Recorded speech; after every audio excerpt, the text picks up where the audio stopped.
বিগত 15.5 বছরে বাংলাদেশ জামাত ইসলামীর আমির সাবেক সফল কৃষি এবং শিল্পমন্ত্রী জনাব মাওলানা মতিউর রহমান নিজামী সহ আমাদের 7 জন নেতাকে তারা বিচারিক হত্যাকাণ্ডের মাধ্যমে ফাঁসি দিয়েছে। আমাদেরকে তারা অন্যায়ভাবে ছাত্র জনতার গণ-অভ্যুত্থানকে ঠেকানোর জন্য শেষ পর্যন্ত ট্রাম্পরাজ হিসাবে আমাদেরকে নিষিদ্ধ করে আন্দোলনকে ব্যাহত করতে চেয়েছিল। ছাত্র জনতা প্রমাণ করেছে বাংলাদেশে বাংলাদেশ জামাত ইসলামী ছাত্র শিবিরকে ফাঁসি দিয়ে, মামলা দিয়ে, হামলা দিয়ে, রিমান্ড দিয়ে, নির্যাতন করে, নিষিদ্ধ করে জনগণ থেকে আমাদেরকে বিচ্ছিন্ন করা যায় নাই। আমরা ইতিপূর্বেও ছিলাম, এখনো আছি, ভবিষ্যতেও আপনাদের পাশে থেকে এই বাউফলকে উন্নত এবং নিরাপদ বাউফল করার জন্য আমরা যদি আপনাদের পাশে থাকতে চাই, বাংলাদেশ জামাত ইসলামী ছাত্র শিবিরকে 2024 সালে 5 আগস্ট যেভাবে আমাদেরকে আপনারা পাশে রেখেছিলেন, আগামী দিনেও কি সেভাবে আমাদের পাশে রাখবেন ইনশাআল্লাহ? সবাই কি রাজি আছেন ইনশাআল্লাহ? আসসালামু আলাইকুম সুপ্রিয় দর্শক, ছাত্র বয়স থেকে জনপ্রিয় ছাত্র নেতা ডক্টর শফিকুল ইসলাম মাসুদ, যিনি বাংলাদেশ ইসলামী ছাত্র শিবিরের সাবেক কেন্দ্রীয় সভাপতি ছিলেন, বর্তমান সময়ে আলোচিত নেতাদের ভিতরে ডক্টর শফিকুল ইসলাম মাসুদ অন্যতম। বাউফলের সব থেকে জনপ্রিয় নেতা ডক্টর শফিকুল ইসলাম মাসুদ, তিনি পথসভায় জাতির উদ্দেশ্যে অসাধারণ একটি বক্তব্য দিয়েছেন। আমরা তার মুখ থেকে বিস্তারিত জেনে আসবো। বন্ধুগণ, সাংবাদিক ভাইয়েরা, আসসালামু আলাইকুম ওয়া রাহমাতুল্লাহি ওয়া বারাকাতুহু। আপনারা সবাই ভালো আছেন? আলহামদুলিল্লাহ। আল্লাহর দরবারে শুকরিয়া আদায় করি যে আল্লাহ সুবহানাহু ওয়া তাআলা বিশেষ নিয়ামতের অংশ হিসাবে এদেশের অসংখ্য তরুণ ছাত্র জনতার জীবন, রক্ত, হাত, পা, চোখ হারানোর মধ্য দিয়ে 2024 সালের 5 আগস্ট আমাদেরকে আরেকটি নতুন স্বাধীনতা দিয়েছেন। সেই আল্লাহ সুবহানাহু ওয়া তাআলার দরবারে সিজদাবনত চিত্তে অন্তরের অন্তঃস্থল থেকে সমস্ত আবেগ উজাড় করে সবাই একবার বলি আলহামদুলিল্লাহ। সম্মানিত ব্যবসায়ী বন্ধুগণ, কুমারখালীর সর্বস্তরের জনগণ, ভাই এবং বন্ধুগণ, আমরা 1947 সালে একবার দেশ স্বাধীন হয়েছিল, 1971 সালে আরেকবার দেশ স্বাধীন হয়েছিল। অত্যন্ত দুর্ভাগ্যের বিষয়, আবার 2024 সালের 5 আগস্ট অসংখ্য জীবন এবং রক্তের বিনিময়ে আমাদের এই দেশকে স্বাধীন করে বাংলাদেশের নতুন বীর যোদ্ধা, নতুন স্বাধীনতা যোদ্ধা হিসেবে তরুণ ছাত্র জনতাকে আমাদের অবহিত করতে হয়েছে। এই তরুণ ছাত্র সুরক্ষার্থী যারা জীবন দিয়েছে, আল্লাহ তাআলার কাছে তাদের শাহাদাত কামনা করছি, সকলে বলুন আমিন। সম্মানিত কুমারখালীবাসী, একই সাথে Dhaka medical, CMH, Suhrawardy medical সহ অসংখ্য ভাইয়েরা এখনো আমরা মুমূর্ষ অবস্থায় তাদেরকে দেখে এসেছি। আপনারা জানেন 2024 সালের 5 আগস্টের এই গণঅভ্যুত্থানে আমাদের বাউফলেরই 6 জন ভাই জীবন দিয়েছেন, অসংখ্য ছাত্র জনতা গুলিবিদ্ধ হয়েছেন। এই শহীদের রক্তে ভেজা বাউফল, অসংখ্য গুলিবিদ্ধ ছাত্র, বন্ধুহত, হাত এবং পাহারা চৌখারা এই বাউফল আমরা আগামী দিনে নতুন স্বাধীনতাকে অর্থবহ করে একটি নিরাপদ বাউফল গড়ে তুলব সম্মিলিতভাবে ইনশাআল্লাহ। সম্মানিত ব্যবসায়ী ভাই এবং বন্ধুগণ, আমাদের এই বাউফল প্রাণের বাউফল, আমাদের এই বাউফল প্রিয় বাউফল, এই বাউফল থেকে আগামী দিনের সুন্দর বাংলাদেশ গড়ার অগ্রযাত্রা এখান থেকে আমরা শুরু করতে চাই। আমরা বহুবার বলেছি বিগত 15.5 বছরে বাংলাদেশ জামাত ইসলামীর আমির সাবেক সফল কৃষি এবং শিল্পমন্ত্রী জনাব মাওলানা মতিউর রহমান নিজামী সহ আমাদের 7 জন নেতাকে তারা বিচারিক হত্যাকাণ্ডের মাধ্যমে ফাঁসি দিয়েছে। আমাদেরকে তারা অন্যায়ভাবে ছাত্র জনতার গণ-অভ্যুত্থানকে ঠেকানোর জন্য শেষ পর্যন্ত ট্রাম্পরাজ হিসাবে আমাদেরকে নিষিদ্ধ করে আন্দোলনকে ব্যাহত করতে চেয়েছিল। ছাত্র জনতা প্রমাণ করেছে বাংলাদেশে বাংলাদেশ জামাত ইসলামী ছাত্র শিবিরকে ফাঁসি দিয়ে, মামলা দিয়ে, হামলা দিয়ে, রিমান্ড দিয়ে, নির্যাতন করে, নিষিদ্ধ করে জনগণ থেকে আমাদেরকে বিচ্ছিন্ন করা যায় নাই।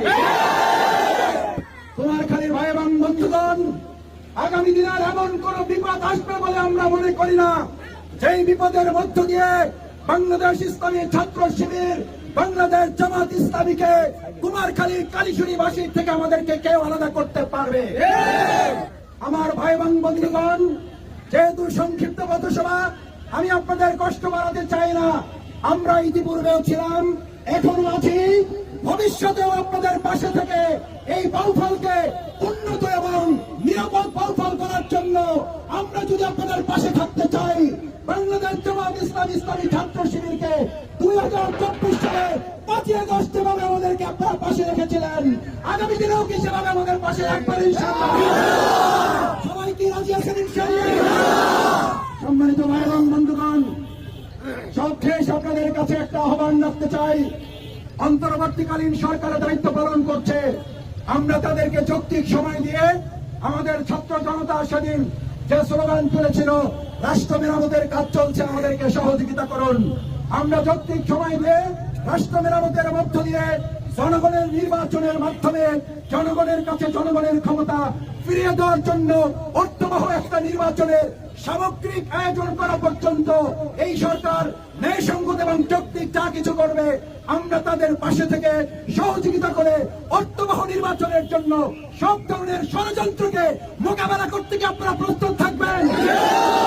কারণ আপনারা পত্র পত্রিকায় গণমাধ্যমে এখনো দেখছেন সেই স্বৈরাচার খুনি হাসিনার প্রেতাত্মচার ঘাপটি মেরে বসে থাকা প্রশাসনের বিভিন্ন পর্যায়ের কর্তা ব্যক্তিরা, এমনকি এই পালিয়ে যাওয়া ফ্যাসিস্ট মহিলা পার্শ্ববর্তী একটা রাশিয়া থেকে আরো বেশি বাংলাদেশের বিরুদ্ধে ষড়যন্ত্র করছে।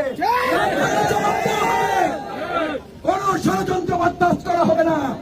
আমরা দায়িত্বহীন কণ্ঠে বলতে চাই, গণতান্ত্রিক একটি রাষ্ট্রে যে কোনো দল তার কার্যক্রম পরিচালনা করতে পারে, কিন্তু কোন ফ্যাসিস্ট, কোন খুনি, কোন পুলিশ চালানোর নির্দেশদাতা সংগঠন বাংলাদেশের মানুষের সামনে আর তাদের আদর্শের কথা বলতে পারে না। তাদের বিচার কার্যকর না হওয়া পর্যন্ত আমাদের রাজপথে আন্দোলন সংগ্রামের পাশাপাশি অর্থবহ একটা নির্বাচনের মাধ্যমে জনগণের ক্ষমতা জনগণের হাতে পৌঁছে দেওয়ার জন্য বাংলাদেশ জামাত ইসলামী ইসলামী ছাত্র শিবির আপনাদের পাশে থেকে আগামী দিনে অর্থবহ একটি নির্বাচনের মাধ্যমে 3.5 লক্ষ মানুষের এমপি হিসাবে আমরা একজন এমপি নির্বাচন করব না। আমরা বলেছি আগামী দিনে অর্থবহ নির্বাচনে বাউফলের সংসদ সদস্য হবে 3.5 লক্ষ, প্রত্যেক মানুষ হবে একজন সংসদ সদস্য। কারণ আমাদের এই শিক্ষার্থীরা জীবন দিয়েছে ব্যক্তির হাত থেকে দেশকে রক্ষা করার জন্য, পরিবারের হাত থেকে দেশকে রক্ষা করার জন্য। এমনকি আপনারা জানেন আমাদের এই প্রিয় বাউফলকেও কোন ব্যক্তিরা তাদের নিজেদের মালিকানা দাবি করে বসেছিল। ভবিষ্যতে এমন মালিকানা দাবি করার কোন সংসদ প্রার্থী, সংসদ সদস্য বাউফলবাসী দেখতে চায় না। আসুন সম্মানিত কুমারখালীবাসী, আমাদের এই প্রিয় দেশ, আমাদের এই প্রিয় বাউফল, আমাদের এই ব্যবসায়ী নেতৃবৃন্দ, আমাদের ব্যবসায়ী বন্ধুগণ নিরাপদে ব্যবসা পরিচালনা করবেন। একটি সুবিধাবাদী গোষ্ঠী, একটি কুচক্রী মহল, যারা এই সুস্থ পরিবেশকে কাজে লাগিয়ে কোন ক্ষেত্রে আমরা শুনেছি আপনাদেরকে তারা বিরক্ত করছে, কষ্ট দিচ্ছে। দায়িত্বহীন কণ্ঠে বলতে চাই, চাঁদাবাজের বিরুদ্ধে 5ই আগস্ট হয়েছে, দখলদারের বিরুদ্ধে 5ই আগস্ট হয়েছে, প্রয়োজন আরো 5ই আগস্ট হবে। চাঁদাবাজ দখলদারিত্বরা নতুন করে ইতিহাস তৈরি করতে দেওয়া হবে। ঐক্যবদ্ধভাবে আমরা যেমন খুনি হাসিনার ঐক্যবদ্ধ তাদের সেই দল বিলুপ্ত হয়ে গেছে, বাংলাদেশ জামাত ইসলামী মনে করে বাংলাদেশের গণতান্ত্রিক প্রক্রিয়ায় সকল দলের নেতারাই বলেছেন আর কোন চাঁদাবাজি নয়, আর কোন সন্ত্রাসী নয়, আর কোন দখলদারিত্ব নয়। সুতরাং সেই নেতৃত্বের আহ্বানকে তৃণমূল পর্যায়ের কেউ যদি মানতে ব্যর্থ হয় আমরা ধরে নেব সে কোন দলের কর্মী নয়, সে হচ্ছে আগের সেই খুনি হাসিনার প্রেতাত্মা, তাদের দোষর হবে। আসুন আমরা আমাদের প্রিয় বাউফলকে প্রাণের বাউফল, শান্তিপ্রিয় বাউফল, নিরাপদ বাউফল করতে গিয়ে আমাদের পাশে আপনারা নন, আপনাদের পাশে আমরা দাঁড়াতে চাই। আমরা কি একটু জায়গা পাবো ইনশাআল্লাহ? একটু জায়গা পাবো ইনশাআল্লাহ? আপনাদের এই অকৃত্রিম ভালোবাসা, অকৃত্রিম শ্রদ্ধা এবং আপনাদের কাছে দোয়া আছে বাংলাদেশ জামাত ইসলামীর জন্য, আমাদের জন্য। আমরা যতটুকু কাজ করছি আমাদের শহীদ পরিবারকে আমরা 1 লক্ষ টাকা করে ইতিমধ্যে দিয়েছি। আগামীকালকে এই পরিবারগুলোকে আরো 1 লক্ষ করে টাকা দেওয়া হবে ইনশাআল্লাহ। আপনারা জানেন গণমাধ্যমে আমরা এই টাকার পরিমাণ এই জন্য বলিনি যে এটা তাদের প্রতি আমাদের কোনো সহানুভূতি নয়, এটা তাদের প্রতি আমাদের কোনো করুণা নয়, এটা জামাত ইসলামীর দায়িত্ব, এটা ইসলামী ছাত্র শিবিরের দায়িত্ব। সেই জায়গা থেকে আমরা পরিবারের গর্বিত সদস্য হওয়ার জন্য চেষ্টা করেছি। আহত বঙ্গবন্ধুকারী প্রত্যেকটি পরিবারের আমরা খোঁজ রাখার জন্য, তাদেরকে বিনা খরচে চিকিৎসা দেওয়া আমরা নিশ্চিত করতে, প্রত্যেক ঘরে ঘরে আহত বঙ্গ যারা আছে তাদের পাশে দাঁড়ানোর জন্য আমরা উদ্যোগ গ্রহণ করেছি। ইতিমধ্যে প্রত্যেককে আমরা আইডেন্টিফাই করে বাউফলের সন্তান যারা স্বাধীনতা যোদ্ধা তাদেরকে আমরা বলি এই স্বাধীনতা যোদ্ধাদের সরকারিভাবে তালিকাভুক্ত করে আগামী দিনে পাঠ্যপুস্তকে তাদেরকে শিক্ষা অন্তর্ভুক্ত করে দিতে হবে। হয়েছিল 2024 সালের 5ই আগস্ট। আমরা সেই শহীদদের প্রতি আবারও কৃত্রিম শ্রদ্ধা, আল্লাহর কাছে তাদের শাহাদাত কামনা, জান্নাতুল ফেরদাউসের উচ্চ মর্যাদা এবং আমাদের আহত পঙ্গুত্ব ভাইদের আল্লাহর পক্ষ থেকে গায়ের ইবাদত দিয়ে শিফায়ে কামিলা আজিলা কামনা করে আপনারা কষ্ট করে যারা আজকের আহ্বানে সাড়া দিয়ে দাঁড়িয়ে থেকে আমাদের কথা কষ্ট করে শুনেছেন, আল্লাহ তাআলা আপনাদের উত্তম জাযা দান করুন, দুনিয়াতে মর্যাদা দান করুন, কালকে আমাদের এটাকে নাজাতে উসিলা হিসাবে কবুল করুন। আসসালামু আলাইকুম ওয়া রাহমাতুল্লাহি ওয়া বারাকাতুহু। সম্মানিত প্রিয় ভাইরা, আগামীকাল সুপ্রিয় দর্শক, ডক্টর শফিকুল ইসলাম মাসুদের এই বক্তব্যটি আপনারা কীভাবে দেখছেন? অবশ্যই আপনাদের মূল্যবান মন্তব্য কমেন্ট বক্সে জানাবেন। সবসময় সত্য নির্ভর তথ্য পেতে স্বাধীন বাংলা ইউটিউব চ্যানেলটি সাবস্ক্রাইব করে আমাদের সাথে থাকুন। আসসালামু আলাইকুম রহমতুল্লাহি ওয়া বারাকাতুহু।